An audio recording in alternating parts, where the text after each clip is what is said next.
घनश्याम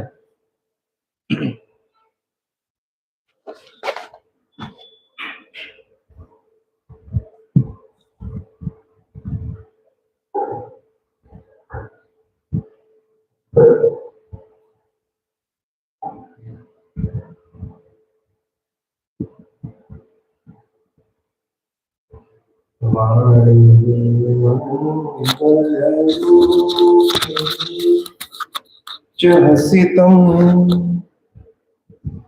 यस्यास्ति वै मङ्गलम् नेत्रे मङ्गले च विलसितं नृणां परं मङ्गलम् वक्त्रं मङ्गलक्रूचपादचलितम्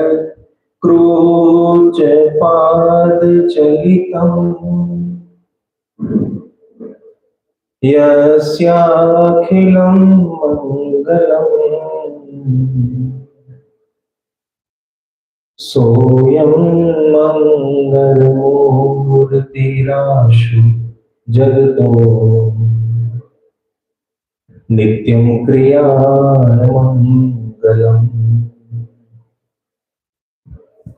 नित्यं क्रियामङ्गलम् ओम अवतारी श्री स्वामी नारायणाय नमो नमः। ओम श्री सहजानंद स्वामी ने नमो नमः। ओम श्री हरे कृष्णाय नमो नमः। ओम श्री घनश्यामाय नीलकंठाय नमो नमः। स्वामी स्वामी तो गई काले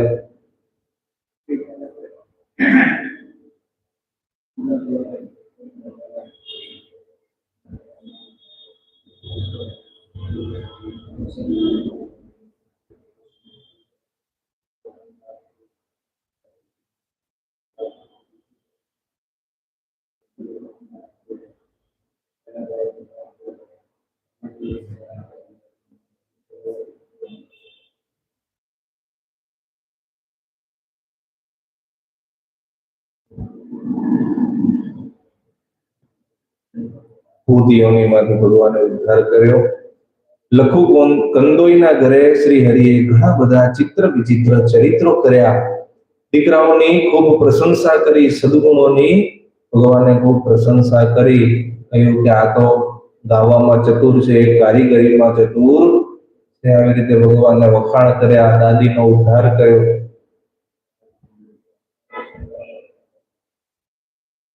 ભગવાને કામવાસના વિજય ઉપર ભાર મૂક્યો।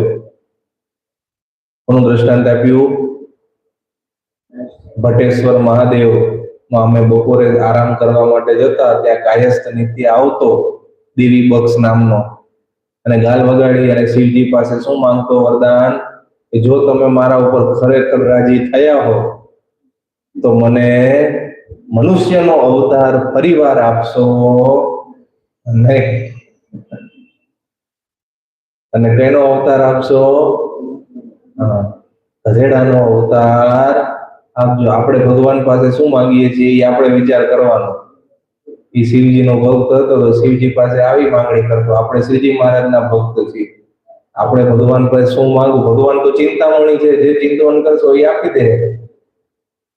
જેવો અવતાર ભગવાન પાસેથી માંગશો એવો ભગવાન તો આપી દેશે। પણ આપણે વિવેક બુદ્ધિ રાખી અને ભગવાન પાસે પ્રાર્થના કરવી, ભગવાન પાસે માંગણી કરવી, વિવેક બુદ્ધિ રાખ્યા વગર જો કરશું તો આપણી અધોગતિ થશે। વિસનગરનું પ્રસિદ્ધ દ્રષ્ટાંત છે, સ્વામિનારાયણ ભગવાન હોય તો હું 7 દિવસમાં આંધળો થઈ જાઉં, થઈ ગયો ને? એટલે એવું ભગવાન પાસે કઈ અયોગ્ય માંગણી કરાય નહીં। એ વિવેક આપણને સત્સંગના માધ્યમથી શીખવા મળે। કે સત્સંગ નથી કરતા એને આવો કોઈ વિવેક જીવનમાં આવતો નથી, અને આખી જિંદગી પશુ તુલ્ય વ્યતીત થઈ જાય, છતાંય પોતાને હોશિયાર માને। બુદ્ધિ પશુ તુલ્ય હોય છતાંય પોતાને વિવેકી અને બુદ્ધિશાળી માનતા હોય, એની કોઈ દવા નથી. દવા કેની થાય? જેને ખબર હોય કે મને આ રોગ છે અને મને આ દવાની જરૂર છે એની દવા કરાય. જેને ખબર જ નથી મને આ રોગ છે, જેને ખબર જ નથી કે આ દવા મારા માટે સારી છે, એને કોઈ દવા અસર કરે નહીં, દવા અપાય નહીં. એમાં સત્સંગ છે એ ઔષધ છે, અને જે સત્સંગ રૂપી ઔષધનું પાન કરે એ જન્મ મરણના ફેરામાંથી મુક્ત થઈ જાય. છતે દેહ મુક્ત થઈ જાય, અને દેહ મૂક્યા પછી તો 100% મુક્ત થાય અને થાય. સત્સંગ કરવો પડે સાચા મનથી, પણ એ કરવો એ ઘણો અઘરો છે. કારણ કે અનાદિકાળથી, ગઈકાલે ભગવાને શ્લોક કીધો ને સભામાં, કદાસ્ય માયા યોગો એમ, કે જીવ ક્યારથી માયાના યોગમાં છે, કે માયાના બંધનમાં જોડાયેલો છે, એનો કોઈ આદિ ગોતી શક્યું નથી. કહેતા અનાદિકાળથી જીવ માયાના યોગમાં બંધાયેલો છે. પંચ વિષયમાં જીવને અતિશય બંધન થયેલું છે. એનું કોઈ આપણે સ્ટાર્ટિંગ ગોતી શકીએ એમ નથી, કે આ તારીખથી માયાના યોગથી બંધાણો જીવ, એવું કઈ છે. અનાદિકાળથી જીવ માયાના બંધનમાં બંધાયેલો છે.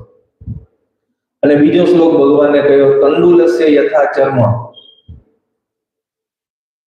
તંડુલસ્ય યથા ચર્મ, એના ઉપરનું પોતરું નીકળી જાય તો ચોખ્ખો છે એ શુદ્ધ થઈ જાય, ખાવા લાયક થઈ જાય. પોતરા વાળા આપણે ચોખા બનાવીએ છીએ, ઘરે રાંધીએ છીએ, પોતરું ઉતરેલા હોય તો જ આપણે એ ચોખા રાંધીને ખાઈએ છીએ. ભગવાનના ધામમાં પણ શુદ્ધ આત્મા થાય, નિર્વાસનિક થાય તો જ જાય. સાધક સતત પ્રયત્ન કરે, યુક્તિ પ્રયુક્તિથી નિર્વાસનિક થવાનો તો જ ધામમાં જાય, બાકી કોઈ ધામમાં જતા નથી. ક્યાં ગયા બાપા કેવાય એમ લોકમાં, ધામમાં ગયા, પણ હકીકતમાં ક્યાં આવ્યા હોય? ગામમાં જ આવ્યા હોય, પાછા ગામમાં જ આવ્યા હોય ને ક્યાંક. હા, ધામમાં ન ગયા, પણ કોઈ ગામમાં જન્મ લીધો હોય, નવી માં કરી હોય. આપણે હવે નવી માં કરવાની નથી, સીધા ભગવાનના અક્ષરધામમાં હજુર સેવામાં રહેવાનું છે. એવો જ એક મનમાં દ્રઢ ઠરાવ રાખો અને નિર્વાસનિક મનને કરી નાખો. છતે દેહ જ કરી નાખવું. દેહ પડ્યા પછી મન નિર્વાસનિક થશે નહીં, છતે દેહ જ કરવું પડશે. ચૈતન્યાનંદ સ્વામી સરસ મજાનો ભગવાનનો એક ચરિત્ર વર્ણવે છે કે એક દિવસ શ્રી હરિ સ્વચ્છ મનના પોતાના નિપુણ પાર્ષદોને સાથે લઈ અને પોતાના પ્રેમી ભક્ત ખીમજી સુથારના ઘરે પધરામણી કરવા માટે પધાર્યા. સિંહાસન ઉપર મહારાજ બેઠા અને ભક્તજનોની આગળ સુખકારી એવી ભગવત વાતો પણ ઘણા સમય સુધી મહારાજે કરી. જો ભગવાન ક્યાંય પધરામણી કરે તો કથા વાર્તા તો કમ્પલસરી હોય, ખાલી ઉત્સવ સમયમાં હોય, ઉત્સવ સમયમાં પણ કથા વાર્તા મુખ્ય હોય. આપણા સંપ્રદાયનો મુખ્ય આધાર જ કથા વાર્તા છે. હવે જેને કથા વાર્તાનું અંગ નથી એનો સત્સંગનો પાયો દ્રઢ કહેવાય નહીં. એ બધા ગુણ બુદ્ધિ વાળા કહેવાય હતા. કેવા કહેવાય? ગુણ બુદ્ધિ વાળા. શ્રી હરિ કહે છે, પોતપોતાના ધર્મને પાળનાર હે ગ્રસ્ત ભક્તો, સૌ પોતપોતાના વ્યવહાર કામકાજમાં નિરંતર સાવધાન રહેજો અને ભવિષ્ય માટે અનાજનો સંગ્રહ કરી લેજો. શું કીધું? ભવિષ્ય તમારું સેફ થાય એ માટે અનાજનો સંગ્રહ કરી લેજો. શું કામ? કે હવે દુષ્કાળ આવવાનો છે અને દુષ્કાળમાં તમારે સારધાર પાર ઉતરવું હોય તો અનાજનો સંગ્રહ કમ્પલસરી છે. જો અનાજનો સંગ્રહ ન કર્યો હોય તો જીવ પછી હેરાન થાય, પરેશાન થાય. એટલે ભગવાન કહે છે અનાજનો સંગ્રહ તમે બધાએ કરી લેજો. પશુઓ કે બીજી કોઈ વસ્તુ વેચીને પણ અનાજનો સંગ્રહ કરી લેજો. તમારા ઘરમાં જે કાંઈ પણ મિલકત હોય, પશુ ધન હોય કે બીજી કોઈ મિલકત હોય, એને પણ થોડું ઘણું વેચી પણ અનાજનો સંગ્રહ તો કરજો અને કારણ કે અન્ન સંગ્રહ કરનારના દુઃખ ટળે છે અને અન્ન સંગ્રહ નહીં કરનારના દુઃખ ક્યારે ટળતા. માટે ઘણી બધી આપત્તિઓથી બચવું હોય તો અમારી સલાહ માનજો. પછી તો તેની જેવી પ્રારબ્ધ પ્રમાણે બુદ્ધિ હોય એ પ્રમાણે નિર્ણય કરે ભગવાન તો સલાહ આપીને છૂટી જાય. આવતા ચોમાસામાં ભૂમિ ઉપર ઇન્દ્રદેવ પાણી વરસાવવાના નથી. એ તો 69 કાળ આવવાનો છે અને લોકો ખૂબ જ પીડાવાના છે. અને ખીમજી સુથારને પણ ભલામણ કરી કે તમારે આ બંને ભેંસો કોઈ સારા ગ્રાહકને વેચી દેવાની અને જે પૈસા આવે એનાથી અનાજ ખરીદી અને ઘરમાં સંગ્રહ કરીને રાખી દેવાનો. જેટલા સભામાં સત્સંગીઓ ભગવાનના વચનનો મહિમા સમજનારા હતા એમણે અનાજનો સંગ્રહ કર્યો. જેનો મહિમા સમજનારા, ભગવાનના આજ્ઞા વચનનો મહિમા સમજનારા હતા એમણે અનાજનો સંગ્રહ કર્યો. અને જે બુદ્ધિશાળી વધારે પડતા હતા, અક્કર ડાયા હતા, એમણે ભગવાનની વાત માની નહીં. કારણ કે એ પોતાની બુદ્ધિનું એને વધારે અભિમાન હોય, ડાપણ હોય કે ભગવાન તો કે આપણે તો આપણી રીતે જ નિર્ણય કરવાનો હોય. એટલે જે બુદ્ધિશાળી સત્સંગીઓ હતા એ ભગવાનના આજ્ઞા વચનનો મહિમા સમજતા હતા, એમણે અનાજનો સંગ્રહ કરી લીધો. ખીમજી સુથારે તુલસીની બેવડી કંઠમાં દિવ્ય તેજસ્વી કૌસ્તુભમણિ શોભતો હોય તેવી શ્રી હરિના કંઠમાં પહેરાવી અને મહારાજ કંઠી ધારણ કરી અને વારંવાર કંઠીના વખાણ કરવા લાગ્યા કે ખીમજી સુથારે ખૂબ સારી કંઠી બનાવી છે અને અમને અર્પણ કરી છે. તે સમયે સભામાં જેટલા સુથાર હરિભક્તો હતા તેમને પણ મહારાજે કહ્યું કે આવી નવી સારી સારી કંઠી તમે બનાવજો. સંતો, સત્સંગી અને અમારા માટે સારી સારી કંઠીઓ આવી બનાવો. હે ભક્તો, તુલસી કાષ્ટમાંથી કે ચંદનના કાષ્ટમાંથી જ હંમેશા મનોહર કંઠીઓ બનાવવાની. કયા બે કાષ્ટ પસંદ કર્યા? કાં તુલસીનું, કાં ચંદનનું.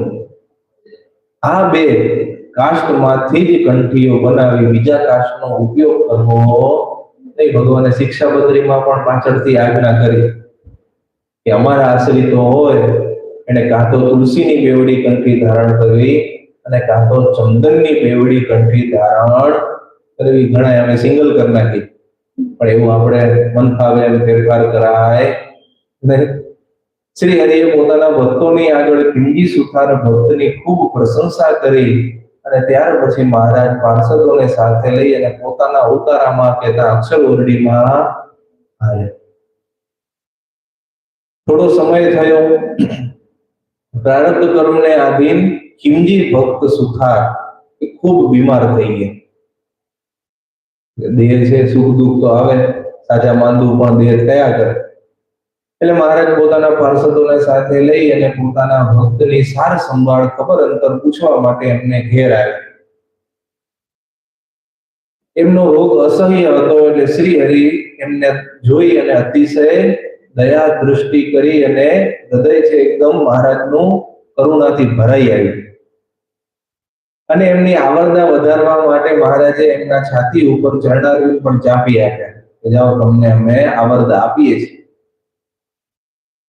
આ ખીમજી ભક્તના પ્રાણ ચાલે છે કે બંધ થઈ ગયા છે એમ બોલી અને બીજા લોકો તો વિચાર વિમર્શ કરતા હતા કે શ્રી હરિએ આને સાકરનો શીરો કરીને આપણે જમાડીએ એમ કહી અને સાકરનો શીરો તૈયાર કરાવ્યો અને ભક્તને પ્રેમથી જમાડ્યા. આ વાત બહુ આશ્ચર્યકારી છે, કારણ કે આપણે તો એવું વિચારતા હતા કે આ જીવે છે કે મરી ગયા એ નક્કી નથી, અને ભગવાનને તો સાકરનો શીરો બનાવડાવીને એને જમાડ્યો. માંદાને સાકરનો શીરો હોય નહીં, છતાં ભગવાનને તો જમાડ્યો. અને મહારાજે પોતાના કંઠમાં ચારે બાજુ ભમરાઓ ગુંજરાવ કરતા હતા એવા ચંપાના પુષ્પનો હાર એ પણ પ્રેમથી ખીમજી ભગતને કંઠમાં પહેરાવી દીધો. આવી રીતે મહારાજે પરચો પૂર્યો અને નિષ્પ્રાણ થઈ ગયેલા ખીમજી સુથારને આવરદા આપી અને પુનઃ સજીવન કરી દીધા. કાળની ગતિ અટકાવે એવું સામર્થ્ય કેવળ ભગવાનમાં જ હોય, બીજામાં હોય નહીં. એમાં પણ પૃથ્વી ઉપર જ્યારે પ્રગટ ભગવાન હોય ત્યારે જ આવું સામર્થ્ય દેખાડી શકે, બીજા કોઈથી આવું સામર્થ્ય દેખાડી શકાય નહીં. આ પ્રમાણે ભગવાન પોતાના ભક્તોનું રક્ષણ કરવા માટે ખડે પગે ઊભા છે અને ભક્ત વત્સલતાનું વારંવાર પોતાના ચરિત્ર દ્વારા દર્શન કરાવે. આવા તો કેટલા બધા ચરિત્રો આપણે જોયા ગઢપુરના. ભગવાને આવરદા વધારી અને એને પાછા જીવાડ્યા.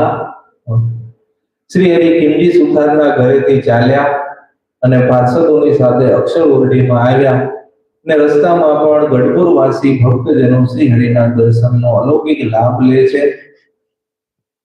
એકવાર ગઢપુર ગામના જ સવજીભાઈ અને પ્રેમજીભાઈ એ ખૂબ સારા સત્સંગી હતા, એટલે એમણે ભગવાનને પોતાના ઘરે સંતોની સાથે થાળ અને રસોઈ અને પધરામણીનું આયોજન કર્યું. મહારાજ એમના ઘરે સંતો ભક્તોની સાથે આવ્યા, જાત જાતના ભોજન જમ્યા, સંતોને પણ જાતે પીરસી જમાડ્યા. સવજીભાઈ પ્રેમજીભાઈએ પણ 16 ઉપચારથી ભક્તિભાવથી શ્રી હરિની સંતો વગેરેની પણ પૂજા કરી અલૌકિક લાભ લીધો. અને ભક્તિના રંગથી રંગાયેલા નમ્ર ભાવવાળા પ્રેમજીભાઈએ મહારાજને મીઠી ફરિયાદ કરી કે હે મહારાજ, મને તો અત્યારે તીવ્ર વૈરાગ્ય થયો છે. શું કીધું? હવે મને તીવ્ર વૈરાગ્ય થયો છે ને મારે સંસાર છોડી દેવો છે. તો વૈરાગ્યની ચટકી લાગે પણ સમજણ ન હોય તો ચટકી જાજો સમય ટકે એ ઉતરી જાય. એટલે પ્રેમજીભાઈની ચટકી એવી હતી, સમજણ વગરની. એટલે મહારાજને કહે છે કે મને હાલમાં જ વૈરાગ્ય થયો છે અને અત્યારે સંસાર છોડી દેવાની મારા મનમાં ઈચ્છા થઈ. મારી પાસે એક સારી ભેંસ છે, તે આપને આપી દેવી છે અને આ 700 માળાઓ છે તે મારે સંતોને આપી દેવી છે. કારણ કે પોતે માળા કરતા હશે એટલે 700 જેટલી માળા બનાવી હશે. એટલે કે મારે સંતોને માળા ફેરવતા હોય તો સંતોને ભેટમાં આપી દેવી છે, ભેંસ તમને આપી દેવી. શ્રી હરિ મંદ મંદ હસવા લાગ્યા અને કહ્યું કે તમારો વૈરાગ્ય હૃદયમાંથી પ્રગટ થયેલો નથી. ઉપર છલ્લો વૈરાગ્ય એ ભગવાન તો જાણતા હોય ત્યાંનો વૈરાગ્ય કેવો છે, ત્યાં સુધી ચાલશે. સવારે વૈરાગ્યની ચટકી લાગે ને સાંજે ઉતરી જશે. સ્મશાન વૈરાગ્ય. એટલે આવો વૈરાગ્ય હોય ટકે નહીં. અને મહારાજે ચોખ્ખે ચોખ્ખું કહી દીધું, ભગવાન તો કોઈનું રાખે નહીં. તો પ્રેમજીભાઈને કહી દીધું, તમારો હૃદય પૂર્વકનો વૈરાગ્ય છે નહીં, સમજણ પૂર્વકનો તમારો વૈરાગ્ય છે. અને તમે કદાચ આ બધું છોડી દેશો, સંસાર વ્યવહાર આ બધું છોડી દેશો, તો તમારા 2 દીકરા છે ત્રિકમ અને જૂઠો, એની શું હાલત થશે? એ તો 2 નાના છે, 2 દીકરા નાના છે. તમને કે મને વૈરાગ્ય સાધુ થઈ જવું કે સંસાર છોડી દેવો, તો દીકરાઓનું શું થશે? 2. અને પાછા અમે જાણીએ છીએ કે તમે તો પાછા વાસના વાળા છો સંસારની. એમ કહો છો કે વૈરાગ્ય છે, પણ અંતરમાં તો જગતની પંચ વિષયની માન મોટપની બધી ઘણી બધી ઈચ્છાઓ અપેક્ષાઓ ભરેલી છે. માટે તમારો વૈરાગ્ય મને એવું લાગે છે કે તમારી પત્નીના કારણે થયો છે. શું કીધું? પત્નીએ તમને વૈરાગ્ય સંસારમાંથી ઉત્પન્ન કરાવેલો છે, બાકી હૃદયમાં તમને કઈ વૈરાગ્યના બીજ કે સંસ્કાર ઉદય થયા નથી. ભગવાન છે ને એ બધું અંતર્યામી પણ જાણતા હોય કે આને કેટલો વૈરાગ્ય છે, કયા નિમિત્તથી વૈરાગ્ય ઉદય થયો. કે પત્ની સાથે ઘરમાં ઝઘડો થયો હોય એટલે એવું લાગે કે મને વૈરાગ થઈ ગયો, પણ હકીકતમાં કઈ વૈરાગ થયો હોય નહીં. સવારે ઝઘડો થાય, સાંજે પાછા સંપીને જમવા માંડે, એ કઈ વૈરાગ થયો કહેવાય. એટલે ભગવાન કે તમારે વૈરાગ છે એ પત્નીએ કરાવેલો છે, માટે બુદ્ધિથી વિચારથી વૈરાગ્ય ઉત્પન્ન થયેલો નથી. સંસારની ક્ષણ ભંગુરતા, સંસારની અસારતા તમને હજી કઈ સમજાણી નથી. એટલે તમને સંસાર ત્યાગ કરવાનો ઉપદેશ મારે અપાય નહીં. શ્રી હરિના વચનને સાંભળી અને એના પત્ની થોડા દૂર ઉભા એટલે એને તરત જ કહ્યું કે હે મહારાજ, અત્યાર સુધી મેં આમની સાથે મારા પૂર્વ જન્મના કર્મ ભોગવ્યા હોય એવું લાગે. એટલે સંસાર બરોબર ચાલતો નહોતો, પતિ પત્ની વચ્ચે ઝઘડા થતા હતા. એટલે પત્ની એવું કીધું કે અત્યારે આની સાથે મારા લગ્ન થયા, એ મારા પૂર્વ જન્મના ભારે કર્મ હશે, એટલે આ મને આ જન્મમાં ભટકાણા છે. હે પ્રભુ, મને પણ હવે સંસારિક પદાર્થમાં વૈરાગ્ય થયો છે. પત્ની કહે છે કે મને પણ હવે વૈરાગ થઈ ગયો છે, અને આ તમારા અને મનમાં વિષયની વાસના વાળા તમારા ભક્તને મારા વૈરાગ્યનું જ દુઃખ છે, એટલે એને વૈરાગ્ય થયો. મારા વૈરાગ્યને જોઈને એને વૈરાગ્ય થયો છે વિષય વાસના વાળા. અને ઉપરથી એમ કહે છે કે મને વૈરાગ્ય છે, પણ ખરેખર એને વૈરાગ્ય નથી, મને વૈરાગ્ય સાચો. પત્ની એમ કહે છે કે મારો વૈરાગ સાચો, પતિ કહે છે મારો વૈરાગ સાચો. કોનો વૈરાગ સાચો એ તો હવે ભગવાન નક્કી કરશે. પ્રેમજી ભક્તની પત્નીનું આવું વચન સાંભળી અને શ્રી હરિ હસવા લાગ્યા અને પ્રેમજી ભક્તને ભલામણ કરતા કહ્યું કે પ્રેમજીભાઈ, તમે મારા આશ્રિત ભક્ત છો, તે તમારા વૈરાગ્યની તો આ રીતે નિંદા થઈ ગણાય. તમારી પત્નીએ તો તમારા વૈરાગ્યની હાંસી ઉડાડી દીધી અને વૈરાગ્યની નિંદા કરી દીધી કે તમારો વૈરાગ તો હાંસીને પાત્ર થઈ ગયો. છતાં તમારે મારે વિશે ભક્તિ નિષ્ઠા દ્રઢ છે અને સદાચારમય, સ્વધર્મમય, અવિચળ જીવન જીવવાની ભાવના છે. અને તમારા મનમાં વિષયની તીવ્ર વાસના હોવાથી તમને ભવિષ્યમાં 3 પત્ની થશે અને સંતાનો પણ ઘણા થશે અને તમારો વંશ તો માળાના મણકાની જેમ વધશે. પ્રેમજીભાઈ તો વિષય વાસના વાળા હતા, પત્નીનો વૈરાગ સાચો હતો, પતિનો વૈરાગ્ય સાચો હતો નહીં. એટલે ભગવાને ભવિષ્ય કહી દીધું કે આ પત્ની મૂક્યા પછી બીજી 3 પત્ની થશે. વૈરાગ્ય તો દૂરની વાત છે તમારા જીવનમાં. વૈરાગ્ય તમારે સ્નાન સૂતકનો સંબંધ હજી છે નહીં. 3 પત્ની થશે, સંતાન પણ ઘણા થશે અને તમારો વંશ માળાના મણકાની જેમ. માળામાં કેટલા મણકા હોય? નાની માળા હોય તો અડધા હોય, 54 હોય, અને કા 108 મણકા હોય. એટલે કીધું તમારો તો આખો વંશ પરિવાર છે એ ખૂબ મોટો થવાનો અને જાજી પ્રજા તમને થશે. એટલે જગતમાં તમને મરીચીના દીકરા કશ્યપ પ્રજાપતિની ઉપમા લોકો આપશે. શું આપશે? કશ્યપ પ્રજાપતિની ઉપમા લોકો આપશે કે આ તો કશ્યપ પ્રજાપતિ જેવા સંતાન વાળા છે. આવી રીતે મહારાજનું વચન સાંભળી અને પ્રેમજી ભક્તો દુખી થઈ ગયા, મનમાં શોક કરવા લાગ્યા, કારણ કે જાહેરમાં ફજેતી થઈ ગઈ. સંતો હરિભક્તો હતા, એના ઘરવાળા હતા, બધા હતા. જાહેરમાં વૈરાગ્યની ફજેતી થઈ ગઈ, એમની પણ ફજેતી થઈ ગઈ કે આ તો વાસના વાળા છે. બધાને ખબર પડી ગઈ, મનમાં શોક કરવા લાગ્યા અને શ્રી હરિને કહે છે કે મહારાજ, તમે મને પામરમાં ગણી નાખ્યો, પામર જીવમાં ગણી નાખ્યો. મુક્ત તો ઠીક, મુમુક્ષુ તો ઠીક, પામરમાં મને મૂકી દીધો, પામર કક્ષામાં ગણી નાખ્યો. શ્રી હરિ હસતા હસતા કહે છે કે તમે મારી મૂર્તિમાં હેતથી તો જોડાયા છો ને, માટે ચિંતા કરો નહીં, વાસનાનું બળ તેથી ગભરાશો નહીં. આ તમારું બધું જ પામરપણું ધીરે ધીરે ટળી જશે અને દેહને અંતે તો તમને મારે અક્ષરધામમાં જ લઈ જવા. ભગવાન જો એટલું બધું દયા કરે કે દેહને અંતે તો તમને મારે ધામમાં જ તેડી જવાના છે. ભલે સંસારના સુખ ભોગવો, પણ અંતે તો તમને મારા અક્ષરધામમાં જ લઈ જઈશ. આટલું કહી શ્રી હરિએ પ્રેમજી ભગતના બંને દીકરા જૂઠા અને ત્રિકમ એ બંનેના મસ્તક ઉપર પોતાનો જમણો હસ્ત કમળ મૂક્યો અને મહારાજે ભેંસ જે આપવાની હતી એ પણ વ્યવહાર માટે એમને પાછી આપી દીધી. અને જે માળાઓ હતી એ બધી સંતોને વેચી દેવાની આજ્ઞા કરી. વાંધો નહીં, માળા તમારે ભેટમાં આપવી હોય તો અમે સંતો પાસને આપી દઈએ છીએ, પણ ભેંસ તમારે વ્યવહારમાં રહેવાનું છે, એટલે તમે રાખો, અમારે જોઈતી નથી. આવી રીતે ભક્તોને સુખ આપનારા, ધર્મનું ધરા ઉપર પોષણ કરનારા શ્રી હરિએ સુંદર દિવ્ય ચરિત્ર કર્યું અને પ્રેમજી ભક્તને શિખામણ આપી, એના પ્રેમ પૂર્ણ દ્રષ્ટિ કરી અને પાછા મહારાજ અક્ષરવલ્લીમાં પધાર્યા. તો આવી રીતે ભગવાને પ્રેમજી ભક્તના ઘરે સરસ મજાનું ચરિત્ર કર્યું અને એમના વૈરાગ્ય ના વખાણ કર્યા. પણ કેવી રીતે કર્યા? સમજણ વગરના વૈરાગ્યની ભગવાને વાત કરી કે પ્રેમજી ભગતનો વૈરાગ્ય સાચો નથી, ઉપર ચલો છે અને પત્નીના કારણે વૈરાગ્ય થયેલો છે. એ વૈરાગ્ય જાજો સમય ટકશે નહીં. સહજાનંદ સ્વામી મહારાજની જય. શ્રી પતેમ શ્રી હરમ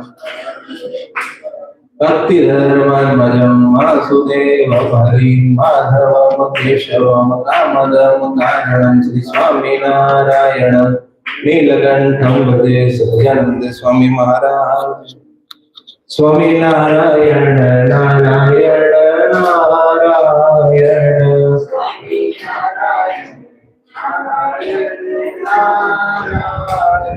સ્વામિનારાયણ નારાયણ નારાયણ.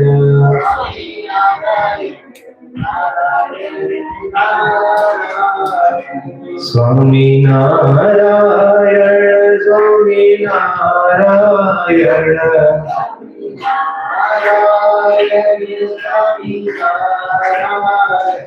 સ્વામિનારાયણ નારાયણ નારાયણ.